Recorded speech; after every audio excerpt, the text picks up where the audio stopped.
Next we are talking about Novak जोकोविच, जिन्होंने जो है वो एक छोटी सी गलती की वजह से यूएस ओपन जीतने का जो है उनका सपना वो इस बार टूट गया है।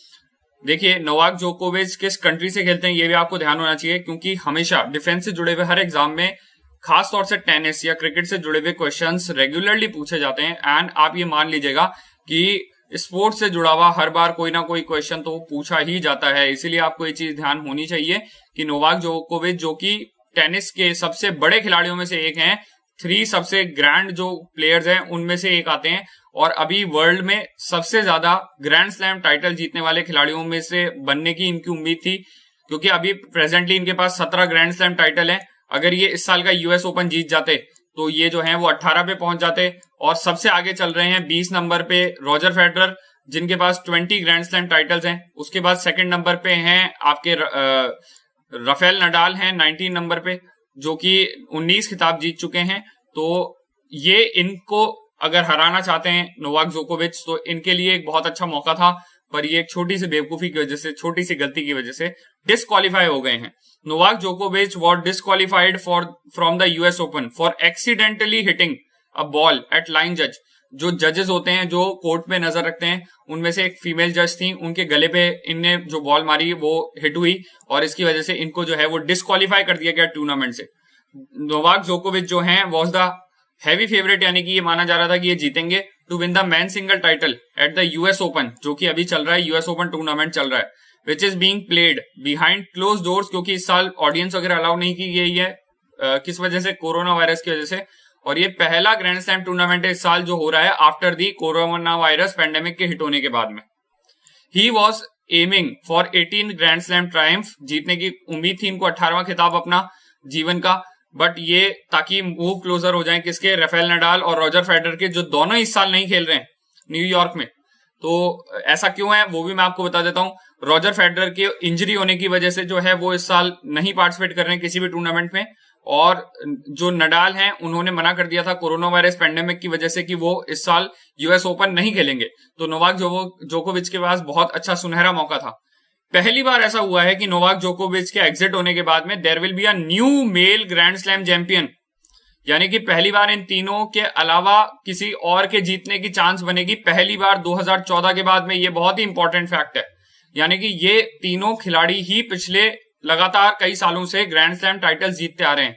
इनफैक्ट 2016 के बाद में कोई और mail player grand slam title जीता ही नहीं है इन तीनों के अलावा।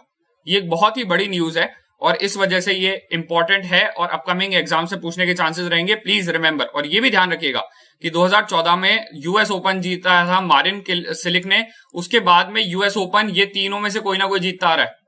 अभी लास्ट ईयर जो है वो नडाल जो थे उन्होंने ये खिताब जीता था, और इस साल अब देखते हैं कि कौन जीतेगा। तो ये जो है वो न्यूज में रहा है। इसके अलावा थोड़े दिन पहले जो हमारे यहाँ पे फ्रेंच ओपन हुआ था, उस फ्रेंच ओपन में जो है वो राफेल नडाल जीते थे, और सबसे ज्यादा फ्रेंच ओपन जीतने का कीर्तिमान उन्होंने बनाया था, वर्ल्ड रिकॉर्ड बनाया था उन्होंने।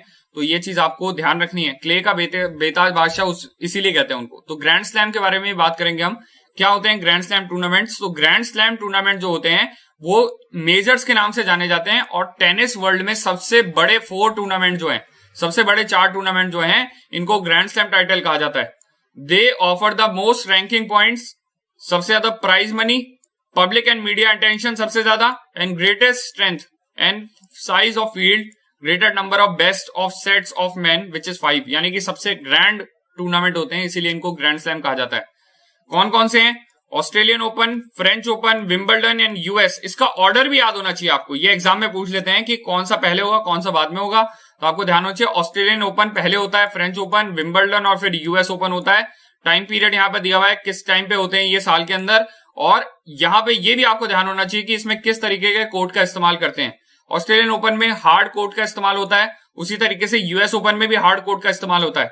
वहीं फ्रेंच कोर्ट में या फ्रेंच ओपन में क्ले कोर्ट का इस्तेमाल होता है, जहां मिट्टी का इस्तेमाल किया जाता है, कोर्ट में मिट्टी बिछाई जाती है या क्ले का यूज होता है। और राफेल नडाल इसमें सबसे बेहतरीन खिलाड़ी माने जाते हैं, क्योंकि लगातार वो कई सालों से ये जीते हैं, और सबसे ज्यादा वर्ल्ड रिकॉर्ड बना गया उनके नाम पे फ्रेंच ओपन जीतने का, तो क्ले का बादशाह भी कहते हैं उन्हें।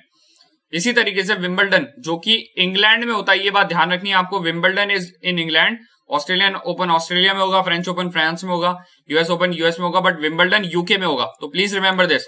और ये होता है घास के मैदान पे। तो ये चीज कुछ इंपॉर्टेंट फैक्ट्स हैं जो ग्रैंड स्लैम टूर्नामेंट के बारे में आपको पता होना चाहिए, because this is the most important tennis tournaments.